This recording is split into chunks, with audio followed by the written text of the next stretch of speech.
if a show's ratings are not doing well, then obviously the one particular advertiser who is sponsoring that show is going to get upset. And I saw some stuff in the chat about Herb Stempel and Van Doren. I mean, look, this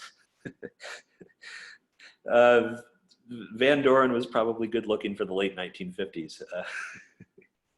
You know, and no, there's nothing wrong with Herb Stempel, but I'm trying, you know, and this is not my own personal opinion. This is just from reading research on what happened. You know, the best phrase I can come up with is that Mr. Stempel was perhaps not camera ready, and he was seen as unlikable by a television audience, whereas Van Doren was a little bit taller and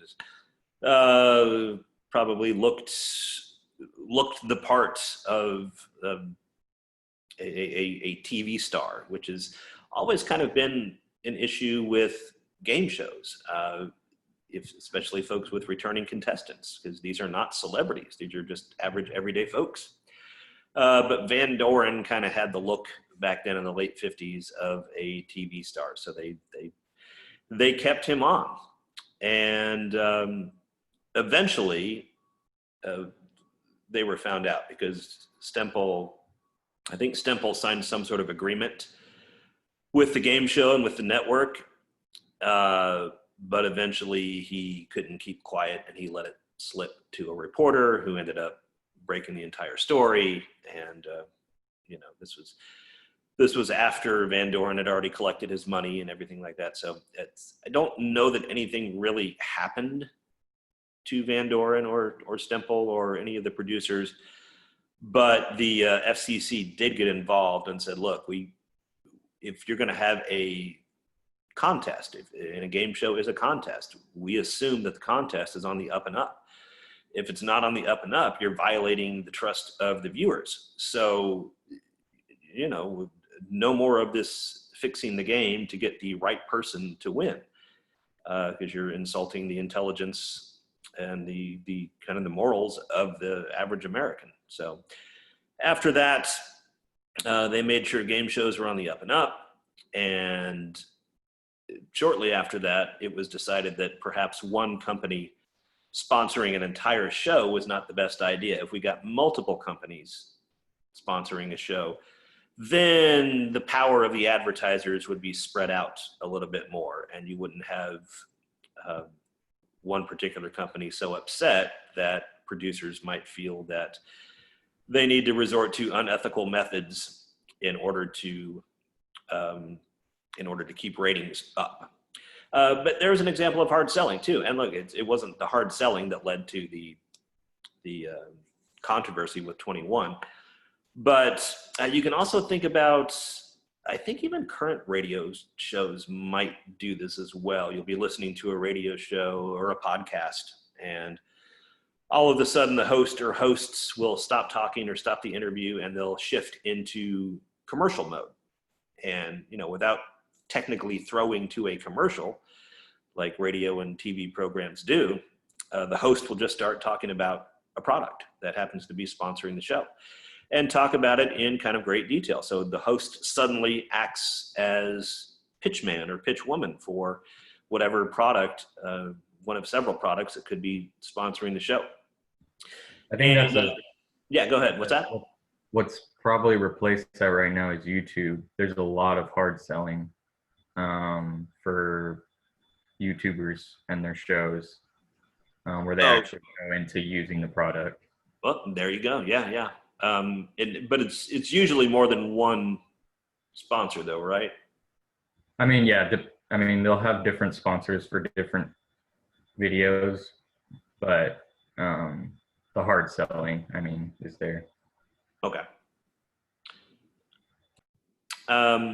So yeah, eventually that we went to, and when you think about it, and a rigged game show is, yeah, you know, it certainly does violate the morals of an audience, but think about if we still had this sponsorship model, this one sponsorship model when it came to like March Madness or the Super Bowl. You know, sports fans already think that whenever their favorite team loses, that the game is rigged or the officials are paid off or something like that. Imagine if we were still in an era where one huge company sponsored an entire Super Bowl or sponsored an entire March Madness. Do we have a little bit of overkill now? Yeah, I mean, sure, because now you have Pizza Hut presents this instant replay. Sprint presents the halftime show. So now you have different parts of, especially sporting events, that are sponsored by different companies. So, you know, a bit of overkill on that sometimes, but better than just having one particular company sponsor everything, because then you start to question their motives. Let's see. 20 or 30 minutes. Is that right, Richard? I haven't listened to, see, when I listen to podcasts, I just listen to segments of them on YouTube. I can't remember the last time I listened to an entire podcast. Fortunately, YouTube seems to cut out the advertisements. But what we still have, and this isn't exactly a hard sell, this is more of a soft sell, just this product placement, right? And there's a pick of American Idol, and it seems like, you know, I can't remember the last time I watched American Idol, but I'm sure when I did, Simon was still on there, and Randy and Paula, but they were still drinking out of Coca-Cola glasses too. Were they drinking Coke? Probably not, right? I look at J-Lo, she's in her 50s now, and she is in great shape. I doubt J-Lo drinks soft drinks, right? There's probably water in there. But as long as the outside of the cup says Coca-Cola, then that's all the sponsor cares about. And I was a huge Breaking Bad fan a few years ago, and I guess I just never realized it, but there are articles about how Breaking Bad did a lot of product placement as well. And there you can see Walter walking by a Coke machine, which, you know, wouldn't strike us as out of the ordinary because it seems more realistic.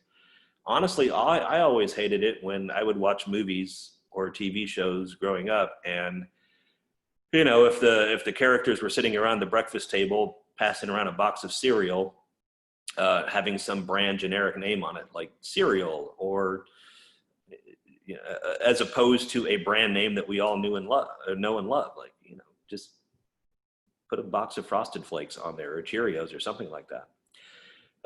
So in a way, this kind of product placement may not seem out of the ordinary because it's something we all do every day. Think of how many times we walk by a Coke machine. So it's subtle, but it also pleases the advertisers to see their product in a particular important scene in a TV show.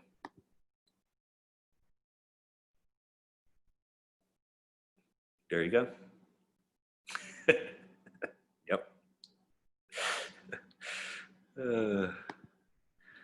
All right. So we are almost done here. And again, this kind of goes back to what I was talking about earlier. Why did radio choose a commercial mandate? Well, because there were just too many groups vying for use of the radio waves: military, the public, government, entrepreneurs.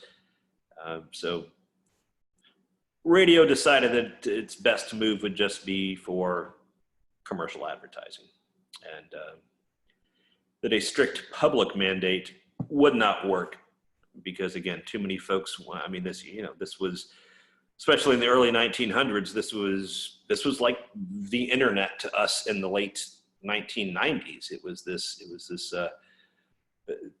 new kind of exciting technology that everyone kind of wanted a piece of, you know, much like the internet. And when too many folks want a piece of some new and exciting technology, oftentimes the government will step in and regulate its use. And again, radio was basically at times television without the visuals. They tried to do everything that television eventually did. They tried to have scripted shows. They didn't try to, they had scripted shows. They had musical variety hours. They had news. They had sports. So, I mean, you could listen to just about any kind of entertainment you wanted to on the radio. You know, obviously, the only difference between radio and TV was there were no pictures. So with so much different type of production necessary, I mean, you think of the number of folks needed to produce a baseball game or a boxing match on radio, and you needed to pay the broadcasters. So commercial just made sense because, as usual, it's the companies and the corporations that have the big bucks who are willing to spend it and pay these stations to help pay their talent. For, in return, obviously, a boxing broadcaster would probably do the same kind of thing we saw that game show host do. In between rounds, they would talk about a specific product that was sponsoring the show and do a hard sell over radio. So strictly public mandate would not work, probably for the reasons that we discussed as far as why PBS and NPR have had difficulties with serving their public mandate, because if part of your job is not just to inform a public, but also to entertain them, then obviously a public's going to have pretty differing ideas about what is entertaining. And, you know, PBS used to kind of go after, as I said Wednesday, PBS used to go after a kind of a highbrow audience, more opera, more Broadway, more Shakespearean plays, types of entertainment. And then they realized that, you know what, a lot of folks with a lot of different entertainment needs watch PBS. Most folks, no matter what they like as far as entertainment goes, sit their kids down in front of PBS every morning to get them to watch Sesame Street and Mr. Rogers and everything else. And then eventually when the kids shows are over, they're going to turn the channel because they don't like our program in the afternoon and evening. So we have to do something to make sure we have a variety of entertainment needs that can meet the public. So it's been difficult that way for public mandates. All right. I think that is all